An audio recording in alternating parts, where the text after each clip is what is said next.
The guy that played for the Red Sox. You guys probably saw this story.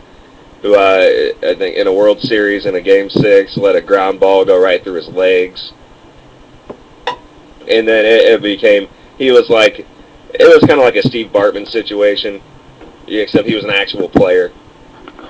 And the whole town hated him and death threats, and I mean he had to leave town and go to Idaho, I believe, and just relocate to Idaho and stay in hiding because it got crazy, and he just now came back to Fenway to throw out the first pitch, and he was greeted by a standing ovation. Good for him. That's great. He was a good player. He made one mistake, and that mistake overshadowed his entire career. I don't know what his numbers are. I know he's a decent player. Smith Dog's not in the chat room. He's our numbers guy. So I'm not gonna be like, well, he was a career 302. I don't know what he did. I know he's a decent player, and he made a huge mistake in a gigantic game, and he was living with the consequence. And he comes back to Fenway, gets like I said, standing O.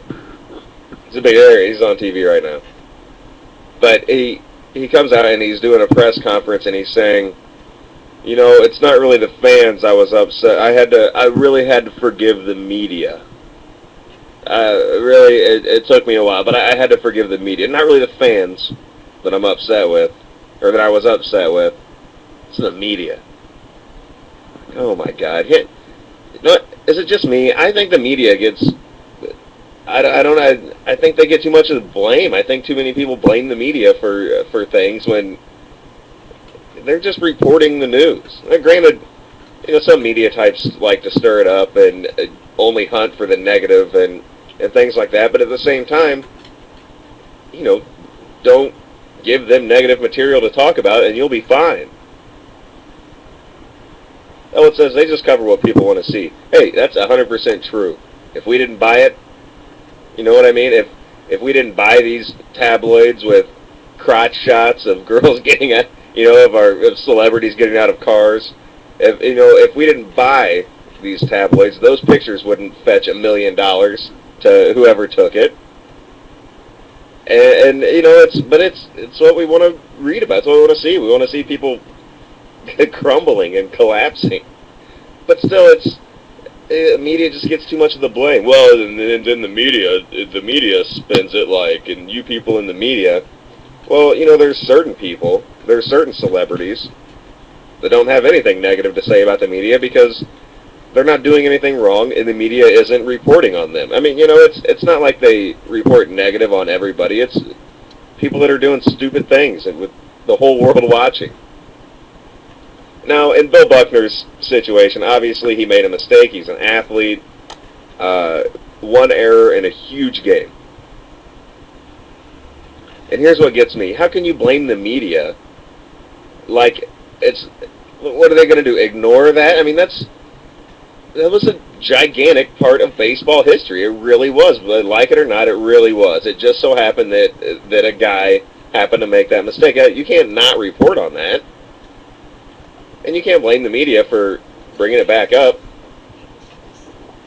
I mean, like I said, it's a big part of baseball history. We talk about any other part of baseball history, regardless of who it involves. It just doesn't make sense to blame the media if you're Bill Buckner or anybody else. And to say I don't blame the fans, well, that's the stupidest thing I've ever heard. It wasn't guys writing magazines making death threats to you and your family. It was crazy fans. It was fans that take their sport way too seriously. You blame anybody, blame them. You blame the idiots that are calling you up in the middle of the night and sending you hate mail. That's not the media. All the media did was tell people what happened. That's their job. And then you have these people, these fanatics, and fan is short for fanatic, that take it too far. They take everything too seriously, that have actual legitimate hatred for people they've never met, nor will they ever. And those are the kind of people you should be mad at and try to forgive. Not the media, not the people that, Bill Buckner kicked a ball in the World Series. That's a huge play. Granted, it was a Game 6. they still had a Game 7 to come back and try to make up for it, and they didn't. But still,